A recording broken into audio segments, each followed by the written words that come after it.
Max Murch of hoopgrids.com joins us to talk about the top 10 players you forgot played for the Charlotte franchise.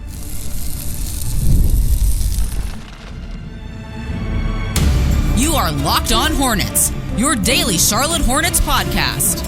Part of the Locked On Podcast Network, your team every day. In a minute, cuz we live.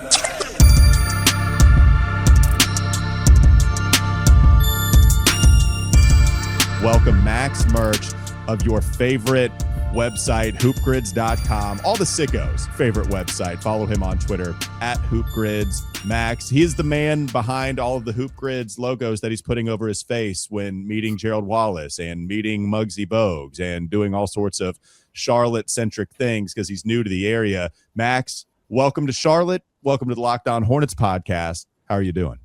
I'm doing great. Thank you for having me. Well, I appreciate the hat, by the way. Like, you know how to show up to the party well dressed. You got the assignment, and we appreciate it.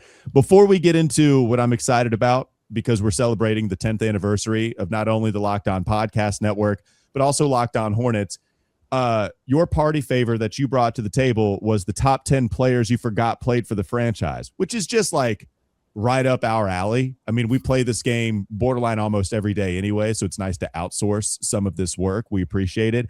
Before we get into that list, to continue to celebrate the 10th anniversary, I got to get into how you work for hoopgrids, how you are a part of so many sickos' favorite games. How did you become a part of not only just hoopgrids.com, but also running the account and being the man behind the logo? Yeah, so I started playing hoopgrids just when I was doing an internship at a law firm. I was doing billing and accounting. I don't like to say that I wasn't necessarily doing all of my work 100% of the time. That makes me sound bad, but hoopgrids was definitely a big part of that internship, and I became a big fan over time with it. Always been a big basketball fan, loved playing 2K. I was a hockey player growing up, so I didn't really get the chance to play basketball all too often. So what I know about the sport is more of professional side of it and just all about the NBA. And I just fell in love with the NBA at a young age. But so getting involved with hoopgrids, I sent them an email one day because I just wanted to hear a little more and just learn a little bit more on how the whole process worked. And so I was in contact with my current boss, hoopgrids. And so I was talking to him and was bouncing ideas off of each other. I said, hey, maybe it would be great to throw in some player statistics instead of just doing teams, instead of just having the Celtics, who played for the Celtics Knicks, who played for the Celtics Sixers, and just throw a little more into the game, more in depth with player knowledge and just the sport in general. And so when we were working on that, it took a little bit to hear back from them. I remember specifically before I interviewed with hoopgrids, I was shopping for groceries out in Arizona, and our tech guy, Ryan, he's based out in Australia. So it was the morning for him when I was getting my late night groceries after class. And I get the notification on my phone, hoopgrids.com emailed you, said, hey, do you have time to talk, time for an interview, time to chat? And so I was in the middle of the condiment aisle, just left my cart there, walked right out of the store. I felt pretty bad, but ditch the mayo, man. Sometimes duty calls. I had to. And I am glad I ditched the mayo because I ended up getting the role here with hoopgrids. And it's just been absolute dream come true for me. I loved it. I started primarily working with making the grids, working the connections that we have. It's like New York Times connections. I was making those. Yeah. I was making the I Called games where we put screen grabs and screenshots of various NBA games, whether it's from the 90s, 2000s, finals, playoffs, bubble even. Those ones are a little too easy to guess when the bubble is because we go year, coaches, rosters. My favorite for those is definitely the 2021 season, just because there's so many COVID replacement players that it makes it a little harder. Oh my God, it gets so sick. I mean, yeah, as a hoopgrids fan myself, by the way, yeah, NBA trivia grid. For those that don't know, just go to hoopgrids.com. It's really simple. You could also follow them at hoopgrids on Twitter. And it's the immaculate / now hoops grid where you can just go there and then fill out all sorts of fun, like in-depth stats / players. And then you got to hit the certain squares that match both criteria that is given to you. And I mean, I remember having Sam Purley on, who I don't know if he does it anymore, but like Sam Purley of Hornets.com, you know, with Sunshine Sam, as well as Sam Farber, I believe, is Sunshine Sam Purley. He would post his hoops grid score all the time. And then I remember comparing mine one time with him. It's a lot of fun. I would imagine it's a lot of fun to come up with the games, like as much as it is to play it. I mean, how fun is it to just come up with all of the obscurities? And do you try to like really stump people? How hard is it to find the happy medium of, okay, it's a little easy, but also we got to give you a bunch of challenging ones? Or do you just go for straight challenges? I was going for straight challenges right when I started. I think I was a little trigger happy, and that didn't really play out too well. We were getting a couple of comments on the Twitter account where people weren't too happy with it. So then I started finding the happy medium. Like hard is probably anywhere from 75 players fit to 100. Okay, is what we try and shoot for, just so there's enough variety for each square to make it hard. But then there's definitely the ones that we do where it's just the all Knicks grid or an all team grid where you just throw out your deepest bag pull you can find of the player. Yeah, those are great. I do have, by the way, the one that I have saved that was my best one. I think it's I'm trying to think of if I had any other ones that I didn't take screenshots of just because I was trying to fill the time. But the best one I had a screenshot of was in the 99th percentile. And it was an 8.58 rarity score. All right. So names that were here: Bruno Sundov was a Knick/Pacer. Vern Fleming and LaSalle Thompson. Okay. Had some Pacers knowledge that runs deep. Troy Hudson. Oh my God. One of the nastiest NBA Live point guards of all time. If you don't know, now you do. Rasho Nesterovic was on this list. Tim Thomas, TJ Ford were the most mentioned names on this one. Irvin Johnson, Howard Isley. That's my 9 that got me the 99th percentile. And so just as I know you don't know the criteria, but like 99th percentile, is that decent, or have you been at the top of the mountain? Good. Yeah, it's okay. That's good. That's really I just need affirmation. Like that's all. Yeah. I just need compliments. That's basically what I was fishing for. No, it's great. And I'm excited to have you on because now who better than the Hoop Grids guy to come on and tell us about the top 10 players you forgot actually played for the Charlotte franchise. Do you feel good about your list? And before we reveal it in the next segment, how did you decide to attack this list for the people? So the way I decided to attack it, I just went on basketballreference.com, went through every single roster, and there were definitely some names. I have a giant list in my notes app on my phone of just players from Hornets history, and there were some players that unfortunately didn't make the cut for the top 10, which some of them I feel bad for not putting them on the list, but also at the same time I didn't feel that they deserved to be on the list just because they may have played a little bit over the amount of games I was looking for. Oh no, this is this going to be real sick for the sickos out there? Like how nasty are we talking? So lowest games played is 6. Okay. I'm not going to get, but it's a player that everybody should know, probably, or at least our fans definitely would know, or maybe the average NBA player. But I just went through the list, and then there were some guys, even me, I was looking at it thinking, he really played for them? That's right. Okay. And you get a lot of that with the Bobcats. Yeah, the Bobcats is tough, man. We have a special weapon where we have pretty much the worst basketball franchise of all time in that stretch, and it's really tough, especially with the expansion guys that the guys are supposed to get better after they're drafted in the expansion draft, and we had a couple, but sometimes they just didn't. And so it's a deep bag that you got to have in order to guess some of those players. So let's not waste any more time. Let's get right to it. Coming up next on the Locked On Hornets podcast. Don't go to sleep on the Hornets just yet. We'll bring Max in for one more segment, and then we'll give you the top 10 players you forgot played for the Charlotte franchise. All coming up last segment, LOH. You know, I carry a lot of responsibility in my household. If something happened to me, there would be serious consequences. We have a mortgage. We got tuition. We got everyday bills.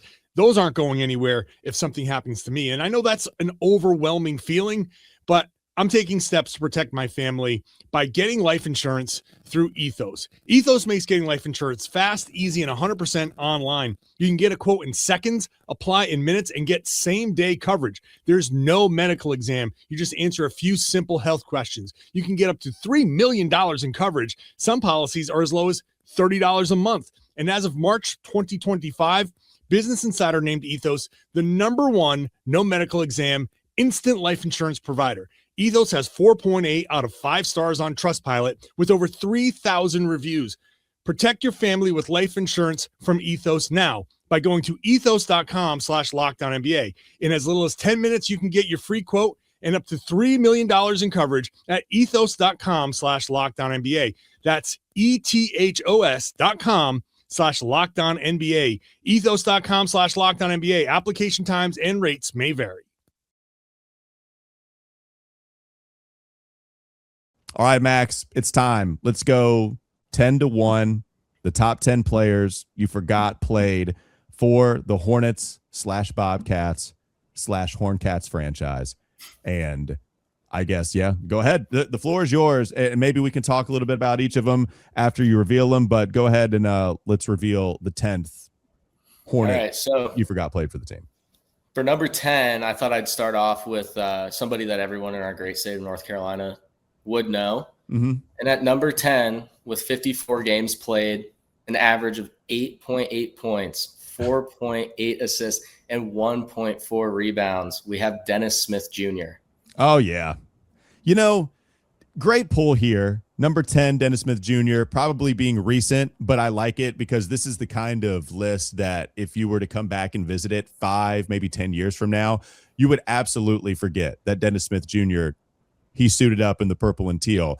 One of those guys that I fell in love with because I can do this. We know my infatuation with Musa. I had it with PJ. I get like this. I remember the analytics pointing to DSJ as legitimately one of the best defenders in the league. I was like, yeah, man, vet men, welcome him back. I think he's been back to the Spectrum Center a couple of times. So I love this one. You said only just like a little over 50 games he played that one season? 54.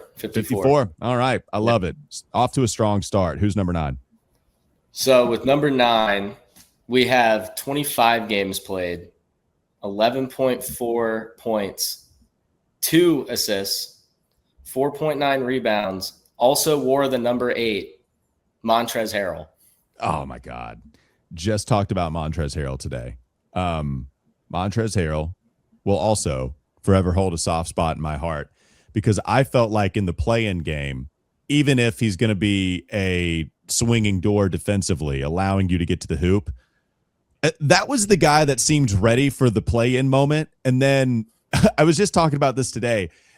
In the exit interview, it was very clear that he was not happy with his playing time. Let everybody know it. Took a little while to get to the podium. And I think it was because he was talking to James Borrego about how, let's just say, not so happy he was with his playing time in the play-in game. But I love that Montrezl Harrell is on this list. By the way, a trade for Mitch Kupchak that absolutely worked out. That Vernon Carey going to Washington, I love that Montrezl Harrell is here. And tip of the cap to Montrezl, who actually gave us some good basketball. LaMelo and Montrezl music, it was a great song they would sing out there on the court with one another. Number 8, you want to go with the number 8? Yeah, so with number 8, this is going to round out the newer faces on the list and probably the guys that you still remember and are still fresh in your head. Okay. But with only 6 games played, 1 point per game, 3.3 assists, 2.2 rebounds. That's a team player. That's a glue guy. Number 22, Elfrid Payton. Yeah, with the best hair of all time, too. I remember, I probably did forget. I know he's recent, but I probably did forget that he played. And I remember tweeting out, Steve Clifford, you sly dog. And I know, like, how I know Hornets fans are so knowledgeable is because how much play that tweet got. Like, I was like, hey, this one's just for like the hardcore Hornets fans that have listened to our pod or know Steve Clifford. But everybody knows, like, oh, okay, this seems like a Steve Clifford kind of guy. And it's funny how much that got some play. Elfrid Payton, 8, Montrezl Harrell, 9, Dennis Smith Jr., 10. staying relatively recent with these names. Number 7, Max, let me know. Number 7, we're going to go with a little bit of a throwback. Hoopgrids favorite on the Twitter. I tweet about him almost every single day with 38 games played, 15.2 points per game, 8.6 assists a game, 2.7 rebounds. We have Mr. Chibs himself, Kenny Anderson. Oh, my God. What's your infatuation with Kenny Anderson? I love it. I mean, we all have our guys. I just need to know what it is about Kenny you like so much. So with Kenny Anderson, I mean, I don't know if you guys follow him, but his Twitter account is just amazing. He keeps it real. He posts throwback pics all the time. Just throughout his day, he live tweets every single day. He'll live tweet his Starbucks. He'll take a picture with who he's sitting next to at his table every single day without fail, and it is amazing. And then just a great follow. Is he better than? I don't want to ruin the list, but I didn't realize that Kenny Anderson was such a great follow. Is he a better follow than Vernon Maxwell, also former Hornet? Or is Vernon Maxwell and all of his jazz insults better than Kenny Anderson?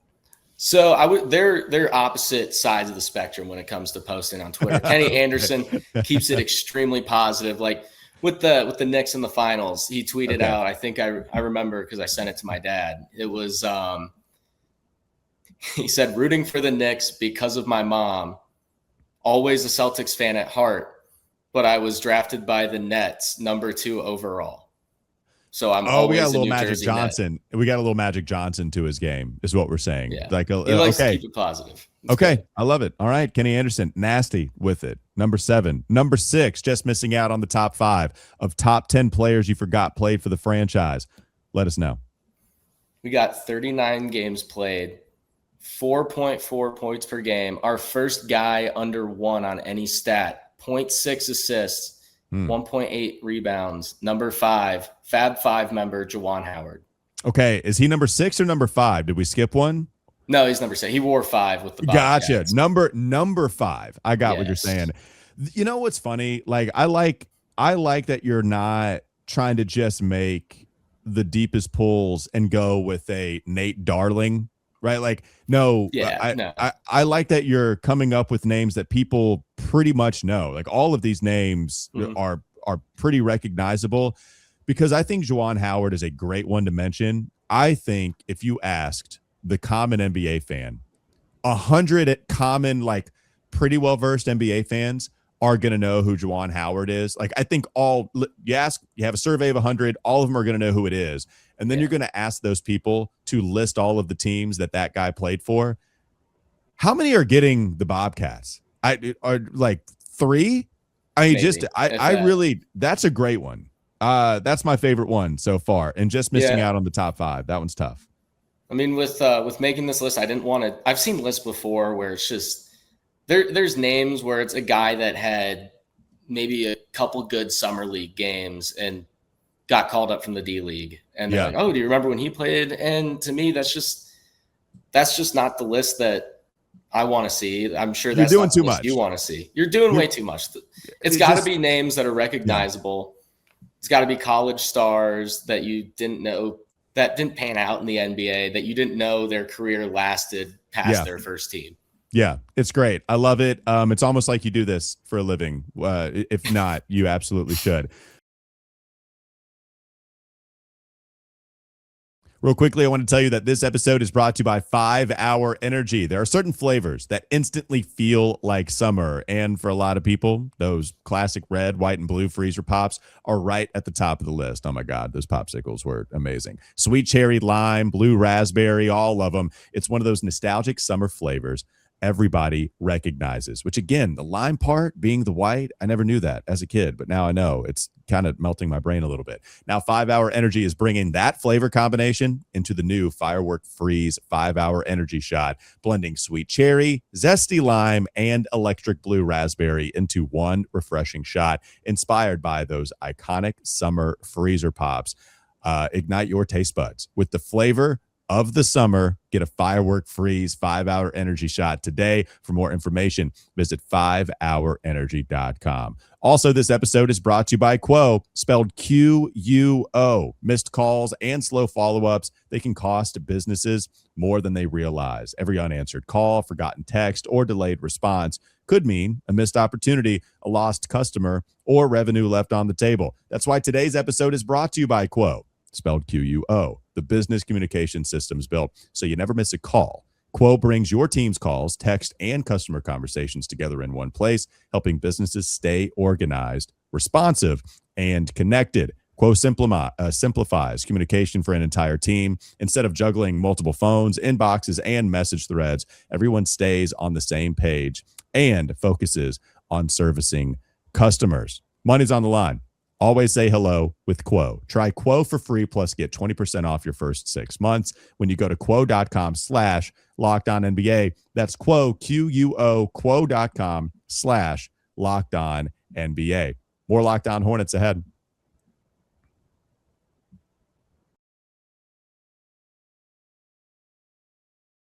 Getting to the top 5. Who leads us off in the top half of the list? Number 5, with 27 games played, 12 points per game, 1.8 assists, 2.5 rebounds, 2 tacos, and a Coke is his taco time order when he played for the Seattle Supersonics. We have Ricky Pierce. Oh yeah. Wait, what's the story of the taco time order? What's that about? I forget exactly what year it was, okay. But taco time in Seattle, they did trading cards of all their players. So it was caricature of them, and then on the back was their stats and a picture of them, but then underneath on a red banner, so it was loud and clear, was their taco time order. So even before you had the Travis Scott meals and all of that with McDonald's, you had the taco time Seattle Supersonics roster meals. It's so good. Anytime I think of Ricky Pierce, I think of Doug's probably favorite nickname in Hornets history, Big Paper Daddy. Anytime we go, he did a top 10 nicknames or top 35 nicknames list when I gave everybody my top 35 Hornets of all time list. And I don't know where he had it ranked, but I always know in Doug's personal rankings, he tried to be objective, but in his personal rankings, I know Big Paper Daddy is number 1. I love it that he gets into the top 5. Number 4. Number 4, we have just a standout player. Stephen A. Smith loves him. 66 games played, 7.9 points per game, 0.7 assists, 6.8 rebounds. We have Kwame Brown. Yeah.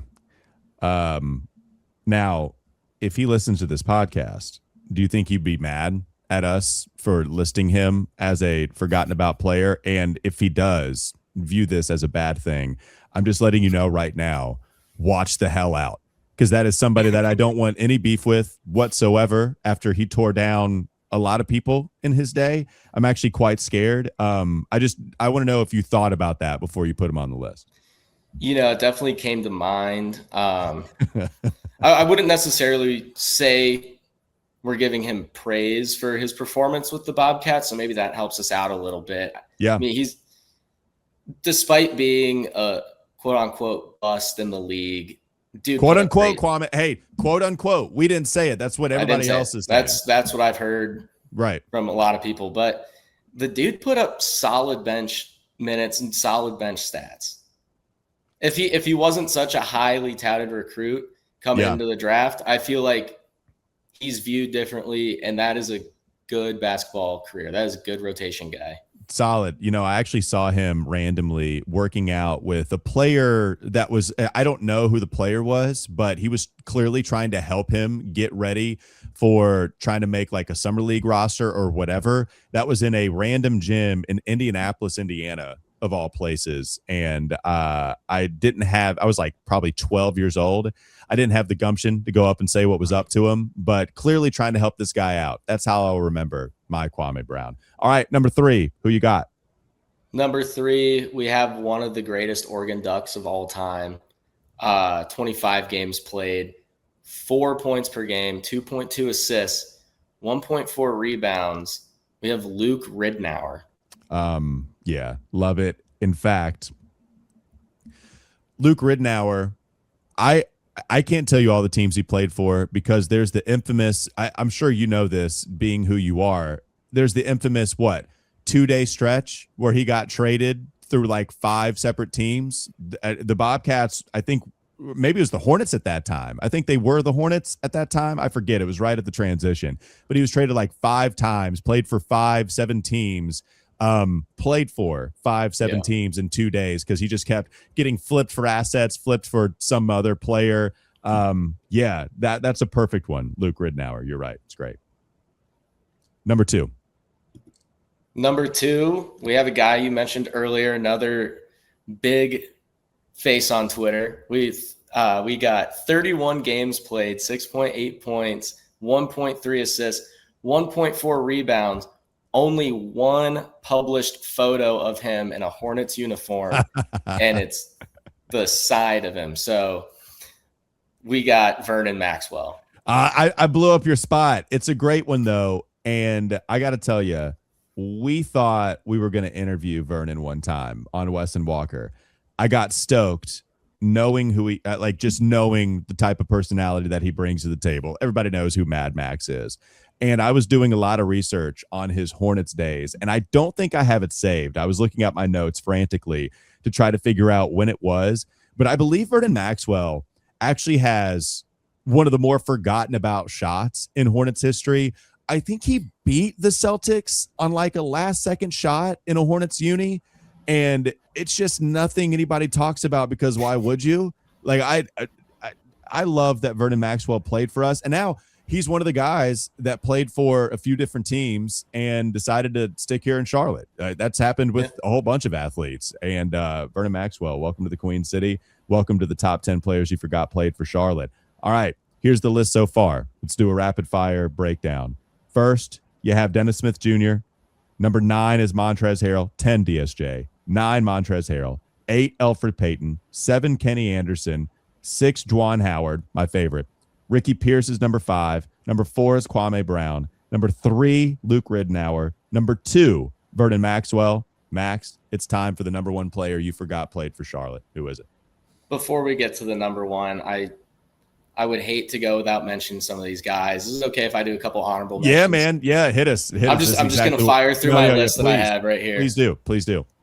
BJ Armstrong, Robert Parish, Frank Brickowski, Raja Bell, and I'm going to close this one out with the second shortest player in NBA history, Earl Boykins.